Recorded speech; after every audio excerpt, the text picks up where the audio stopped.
ایک فقیر، ایک شہزادی اور ایک بادشاہ۔ تخت و تاج کے بیچ وفاداری کا امتحان، عشق اور قربانی کی ایسی کہانی جو وقت کے ساتھ امر ہو گئی۔ آخر وہ لمحہ کب آیا جب شہزادی نے اپنا سب کچھ چھوڑ دیا؟ اور فقیر کا سامنا بادشاہ سے کیسے ہوا؟ جاننے کے لیے کہانی سنیں۔ ادھم فقیر اور بادشاہ زادی کی کہانی۔ کہا جاتا ہے کہ برصغیر کے ایک قدیم ریاست میں ایک درویش صفت فقیر ادھم فقیر اپنی روحانی قوتوں اور سچائی سے بھرپور کلام کی بدولت مشہور تھا۔ وہ نہ کسی دنیاوی جاہ و جلال کا طلبگار تھا، نہ کسی دولت کا، بلکہ اس کی زندگی کا مقصد صرف اللہ کی رضا اور مخلوق خدا کی خدمت تھا۔ بادشاہ زادی کا تجسس۔ اسی ریاست میں ایک حسین و جمیل شہزادی زرقا بیگم اپنی ذہانت اور خوبصورتی کے باعث مشہور تھی۔ وہ عام درباری رسم و رواج سے ہٹ کر حقیقت اور روحانی علم کی متلاشی تھی۔ اس نے کئی بار ادھم فقیر کے معجزات اور سچائی کی کہانیاں سن رکھی تھیں، لیکن وہ چاہتی تھی کہ خود اس درویش سے ملے اور جانے کہ اس کے اندر کیا خاص بات ہے۔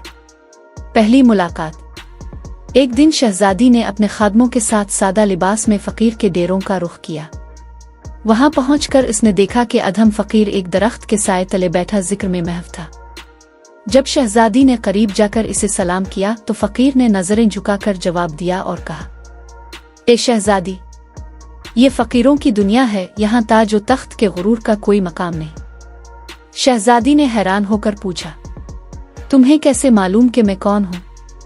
فقیر مسکرا کر بولا، جو دل کی آنکھوں سے دیکھے اسے دنیا کے پردے نظر نہیں آتے۔ یہ سن کر شہزادی مزید متاثر ہوئی اور اکثر فقیر کے پاس آ کر حکمت و معرفت کی باتیں سننے لگی۔ محبت کا آغاز۔ وقت گزرتا گیا اور شہزادی کے دل میں فقیر کے لیے ایک خاص محبت جاگ اٹھی۔ وہ اس کی سادگی، سچائی اور دنیا سے بے نیازی پر فریفتہ ہو گئی۔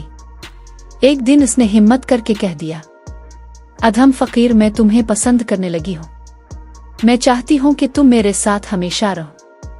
فقیر نے آنکھیں بند کر کے ایک لمحے کے لیے سوچا اور پھر بولا، محبت آزمائش ہے شہزادی، کیا تم دنیا کی ہر آسائش چھوڑنے کے لیے تیار ہو؟ شہزادی نے فوراً کہا، ہاں، اگر تم میرے ساتھ ہو تو مجھے کسی چیز کی ضرورت نہیں۔ محبت کی آزمائش۔ مگر یہ بات ریاست کے دربار تک پہنچی تو بادشاہ غصے سے آگ بگولا ہو گیا۔ اس نے حکم دیا کہ فقیر کو دربار میں بلایا جائے۔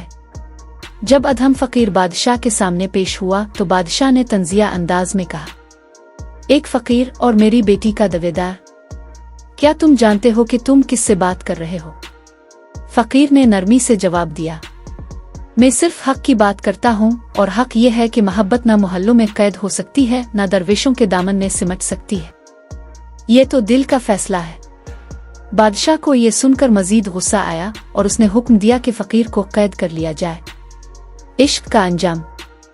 شہزادی نے جب یہ سنا تو اس نے اپنے والد کے سامنے احتجاج کیا، مگر بادشاہ نے اسے محل میں قید کروا دیا۔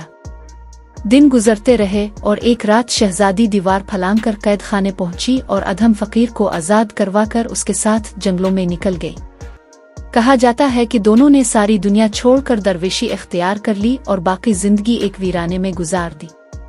کچھ روایات کہتی ہیں کہ بادشاہ نے اپنی بیٹی اور فقیر کو تلاش کرنے کے بعد قتل کروا دیا، اور کچھ کہتے ہیں کہ وہ دونوں اللہ کے ولی بن کر